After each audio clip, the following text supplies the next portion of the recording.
आगे बढ़ते हैं प्रोटीन की दूसरी संरचना की तरफ। दूसरी संरचना का हमारा नाम है द्वितीयक संरचना। तो देखते हैं कि द्वितीयक संरचना कैसी होती है। ठीक है, अब जब प्रोटीन की द्वितीयक संरचना की बात करते हैं तो उसमें जो श्रृंखला होती है, पॉलीपेप्टाइड श्रृंखला आपकी विद्यमान होती है। तो हम बोलेंगे द्वितीयक प्रोटीनों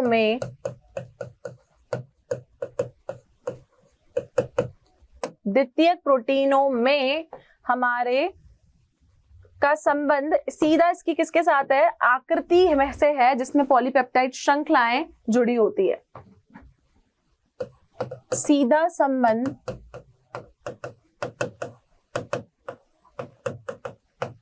आकृति से है जिसमें पॉलीपेप्टाइड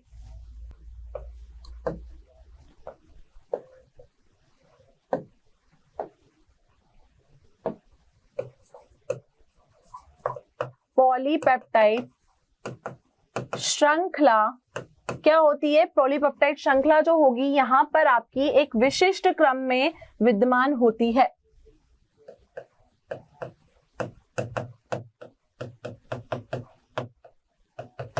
ठीक है, पॉलीपेप्टाइड श्रृंखलाओं में आप क्या देखोगे कि जैसे अभी आपने अल्फा हेलिकल स्ट्रक्चर देखा, ये जो बनाता है ये आपका बीटा प्लीटेड शीट्स बनाता है। ठीक है, CO और NH आपने देखा यहाँ पर बचा हुआ है, तो ये जो पेप्टाइड बॉन्ड बना है ये आपकी बीटा प्लीटेड शीट्स बनाता है। इससे पहले जो मैंने आपको हेलिकल स्ट्रक्चर दिखाया वो आपका अल्फा हेलिकल स्ट्रक्चर था, लेकिन जब हम द्वितीयक संरचनाओं की बात करेंगे तो हम यहाँ पर बीटा प्लीटेड शीट्स की बात करेंगे। तो देखो, बीटा प्लीटेड शीट्स के रूप में ये होता है और इस श्रृंखला में अल्फा हेलिक्स, अल्फा हेलिक्स संरचना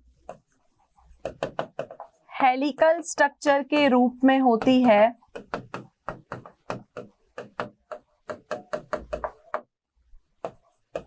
और क्या बनाती है, और यह हाइड्रोजन आबंध बनाती है।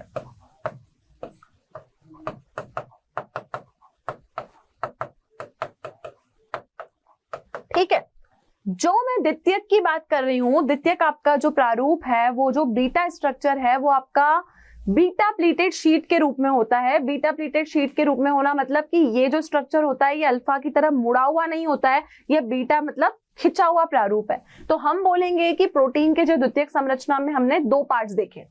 जो द्वितीयक संरचना है, प्राथमिक हमारी सिंपल होगी थ्रेड लाइक, लेकिन द्वितीयक संरचना जो है उसको मेरे को दो प्रारूपों में पढ़ना है। वो दो प्रारूप इसके क्या हैं, एक हो गया आपका अल्फा हेलिक्स और दूसरा हो गया आपका बीटा प्लीटेड। तो इन दो रूपों में हमको इसको देखना है। तो अल्फा हेलिक्स स्ट्रक्चर आपने देखा, अल्फा हेलिक्स स्ट्रक्चर कैसा स्ट्रक्चर है, ये आपका मुड़ा हुआ स्ट्रक्चर है। कैसा होता है, मुड़ा हुआ स्प्रिंग के जैसा। लेकिन अगर मैं अभी आपको बीटा स्ट्रक्चर बताऊंगी तो आप देखोगे कि ये इसका खिंचा हुआ प्रारूप है। तो बीटा प्लीटेड शीट कैसी होती है, जैसे हमारे वस्त्रों में प्लीट्स होती है, कपड़ों में जैसे प्लीट्स होती है, वैसे ही आपका बीटा प्लीटेड स्ट्रक्चर होता है। और हर स्ट्रक्चर में आप देखोगे कि जो पॉलीपेप्टाइड बॉन्ड मौजूद है वो उसको हाइड्रोजन आबंध बनाने की अनुमति देता है। तो दूसरा स्ट्रक्चर क्या हुआ इसका, बीटा प्लीटेड शीट। तो आप देखोगे कि बीटा प्लीटेड जो आपकी शीट होगी, इस बीटा प्लीटेड शीट में यह शीट खिंची हुई होगी, और खिंची हुई कैसी होगी, वस्त्रों के प्लीट्स जैसे। जैसे हमारे कपड़ों में प्लीट्स जमी होती है, ये बीटा प्लीटेड शीट उस तरीके से खिंची हुई होती है। और ये आपका प्रोटीन का कौन सा है, द्वितीयक आपकी संरचना है। तो देखिए कि बीटा प्लीटेड शीट आपकी किस तरीके से होती है।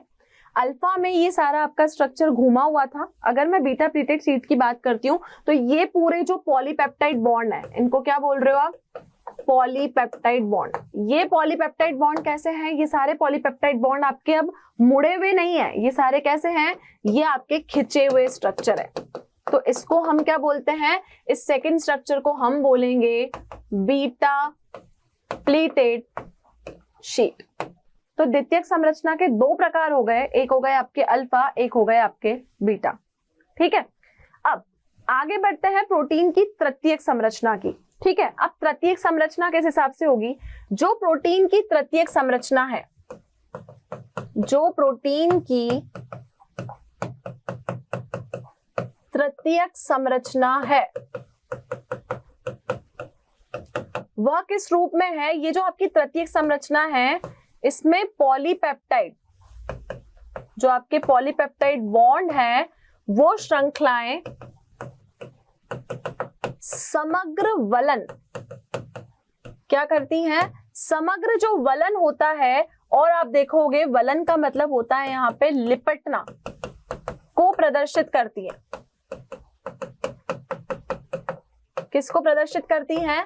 वलन को प्रदर्शित करती हैं। अभी आप समझना, मैं बोल रही हूं कि प्रोटीन की जो तृतीयक संरचना है उसमें सारे पॉलीपेप्टाइड बॉन्ड समग्र वलन को प्रकट करते हैं। वलन का मतलब कि जो सारी आपकी पॉलीपेप्टाइड बॉन्ड की स्प्रिंग्स हैं वो एक दूसरे से लिपटी हुई होती है, और इसमें लिपटे होने के साथ ये दूसरी चीज क्या करती हैं? यहाँ पर जो आपका आबंध बनता है, कौन सा आबंध बनता है?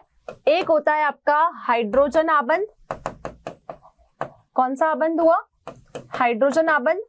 दूसरा आपका आबंध होता है सल्फाइड आबंध, सल्फाइड बॉन्ड भी होता है। और तीसरा इसमें जो आबंध होता है वो होता है वेंडरवाल फोर्स, वेंडरवाल्स आबंध। तो ये क्या करती है? तृतीयक वाली संरचना इन तीनों ही आबंधों को दर्शाती है। तो जब मैं इसके तृतीयक संरचना की बात करूंगी तो मैं बोल रही हूं कि पॉलीपेप्टाइड जो बॉन्ड है यहाँ पर वो वलन को प्रकट कर रहे हैं। तो आप तृतीयक संरचना देखोगे कि कुछ इस प्रकार की होगी। ठीक है, ये हुई इस प्रोटीन की तृतीयक संरचना। कैसी संरचना है? इस संरचना को हम बोलेंगे तृतीयक संरचना। तो तृतीयक संरचना आपकी कुछ इस आकार की होती है। तो ये हुई आपकी तृतीयक संरचना। आखिरी संरचना होती है चतुष्क संरचना। अब चतुष्क संरचना में आप क्या देखोगे कि तृतीयक मैंने आपको दिखाया, देखिए दो पॉलीपेप्टाइड बॉन्ड एक वलन की तरह मतलब लिपटे हुए बने हुए हैं, और दोनों के बीच में आप देखोगे कि जब बॉन्डिंग होगी वो आपकी हाइड्रोजन बॉन्डिंग भी हो सकती है, या फिर आपके हाइड्रोजन बॉन्डिंग के अलावा वेंडरवाल बॉन्डिंग, वेंडरवाल फोर्स से ही जुड़े हो सकते हैं या डाइसल्फाइड लिंकेज से जुड़े हो सकते हैं। तो ये हो गई इसकी तृतीयक संरचना। आगे बढ़ती हूं मैं आखिरी संरचना की तरफ, जो कहलाएगी हमारे प्रोटीन्स की चतुष्क संरचना। तो देखिए चतुष्क संरचना कैसी होती है। जो प्रोटीन की चतुष्क संरचना है उस प्रोटीन में दो या दो से अधिक, क्या बात कर रहे हैं हम? दो या दो से अधिक पॉलीपेप्टाइड बॉन्ड क्या करते हैं? दो या दो से अधिक पॉलीपेप्टाइड बॉन्ड या फिर आपकी पॉलीपेप्टाइड लिंकेज इनसे बने होते हैं। ठीक है, और इन्हें हम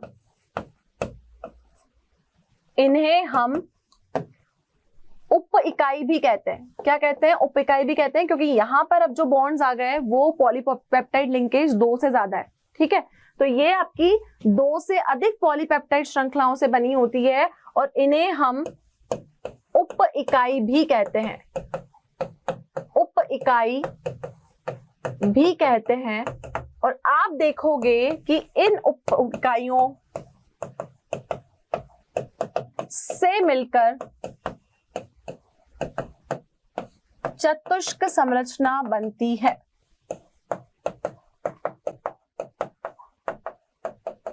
यही उप इकाइयां क्या करती है? यही आपकी उप इकाइयां चतुष्क संरचना बनाती है, और इसमें जो पेप्टाइड का लिंकेज है, पॉलीपेप्टाइड की जो चेन्स है वो दो या दो से अधिक होती है, एक या दो नहीं होती है। तो स्ट्रक्चर में देखो कि आपकी प्रोटीन की चतुष्क संरचना कैसी बनेगी। तो you can see in the figure कि चतुष्क संरचना आपकी इस तरीके की है।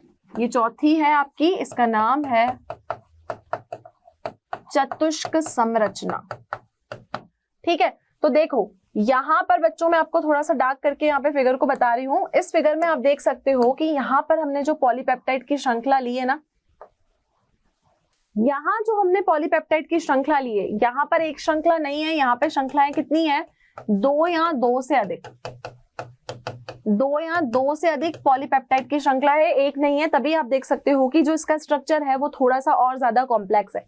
इस स्ट्रक्चर में ये जो मैंने दो या दो से अधिक श्रृंखला लेती हूँ, इन्हीं श्रृंखला को हम कहते हैं उप इकाई। क्या कहते हैं? उप इकाई, मतलब इसकी ये सब यूनिट्स हो गई। तो आप देखोगे कि जो चतुष्क वाला है उसमें हमने दो या दो से अधिक इकाइयों को लेकर हमने ये स्ट्रक्चर बनाया है, ये इसकी चतुष्क संरचना होती है। और इसमें आप देखोगे कि जब बॉन्डिंग होगी तो हाइड्रोजन आबंध यहाँ पर मौजूद होगा। तो हाइड्रोजन आबंध बनाने के लिए ये सारी संरचनाएं ही प्रोटीन को महत्व देती हैं। क्लियर? तो ये थी आपकी इसकी चतुष्क संरचना, जो कि हमारी गोलीकार प्रोटीन की आखिरी संरचना है। तो बच्चों, प्रोटीन का दोनों आकार आप देख चुके। एक आपका उसका रेशेदार, आपने उसकी प्रवृत्ति देख ली संरचना के हिसाब से, एक आपने उसका गोलीकार आकार देख लिया। गोलीकार आकार में हमने उसकी चारों संरचनाओं की चर्चा की कि प्राथमिक, द्वितीयक, तृतीयक और चतुष्क संरचना कैसी होगी। तो यहाँ पर आपको एक प्रश्न दिया हुआ है और ये प्रश्न आपकी एनसीईआरटी पुस्तक का ही इन टेक्स्ट क्वेश्चन है। बुक के बीच में जहां आपका टॉपिक एंड होता है वहां पर ये क्वेश्चन दिया हुआ है। तो क्वेश्चन हमें क्या बोल रहा है, देखो, अंडे को उबालने पर उसमें उपस्थित जल कहाँ जाता है? सोचने वाली बात है। क्या हमने कभी ऐसा सोचा कि जब हम अंडों को उबालते हैं तो उसमें उपस्थित जल जो है वो कहाँ जाता है? तो बच्चों, इस क्वेश्चन के पीछे भी आपकी कंप्लीट केमिस्ट्री काम कर रही है, और वो केमिस्ट्री क्या है वो हम जानते हैं। तो देखिए, आपको पता है कि अंडे की जो परत होती है या अंडे में जो हम बात करते हैं उसका इंटरनली उसमें प्रोटीन होता है, ठीक है? तभी हम बोलते हैं कि अगर हम एग्स खाते हैं तो एग्स हमारे लिए प्रोटीन का बहुत अच्छा सोर्स है। तो यहाँ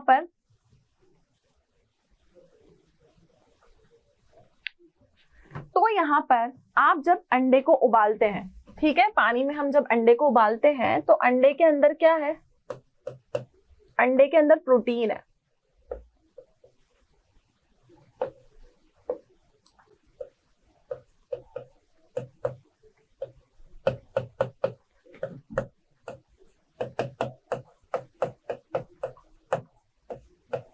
अंडे में क्या है? अंडे में प्रोटीन है। इस अंडे में जो प्रोटीन है वह प्रोटीन क्या करता है? अपना विकृतीकरण करता है। विकृतीकरण एवं स्कंदन।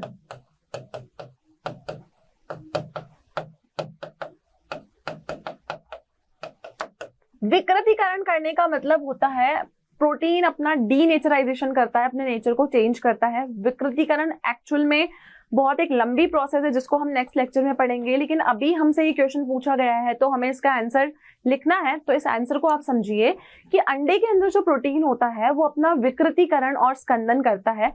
इस विकृतीकरण और स्कंदन होने के कारण जो अंडे में हम जल देखते हैं वो जल अपने आप को क्या करता है? वह जल अपने आप को अवशोषित करता है। क्या करता है? अवशोषित करता है। तो कोई आपसे पूछे कि जब हम अंडे को उबालते हैं तो अंडे को उबालने पर उसका जल जो है वो कहाँ चला जाता है, तो हम बोलेंगे कि अंडे में मौजूद है प्रोटीन। प्रोटीन करता है अपना विकृतीकरण और स्कंदन, और जो भी जल होता है वो सारा उसका अवशोषित हो जाता है। क्लियर? तो ये आंसर है आपका इस प्रश्न का। तो बच्चों, आज के लेक्चर में हमने पढ़ा किसके बारे में? हमने बेसिकली पढ़ा प्रोटीन्स के बारे में। तो आपने देखा कि प्रोटीन का जो हमने वर्गीकरण किया तो उसकी संरचनाएं दो थी। एक आपकी थी रेशेदार, एक आपकी थी गोलीकार। गोलीकार में हमने 4 भेद पढ़े, जिसमें हमने देखा कि प्राथमिक संरचना अलग है, द्वितीयक अलग है, तृतीयक अलग है और आपकी चतुष्क संरचना अलग है। नेक्स्ट क्लास में हम प्रोटीन के विकृतीकरण को डिटेल में स्टडी करेंगे। तो आई होप कि आज का लेक्चर सभी बच्चों को क्लियर है। इस टॉपिक से रिलेटेड अगर आपको कोई भी क्वेश्चंस, कंटेंट या डीपीपी की रिक्वायरमेंट है तो आप डाउनलोड कर सकते हैं हमारा मोशन लर्निंग ऐप। तो बच्चों, नेक्स्ट क्लास में हम फिर मिलेंगे with a fresh new topic. तो हमारे साथ कनेक्टेड रहिए। Thank you so much. Have a great day.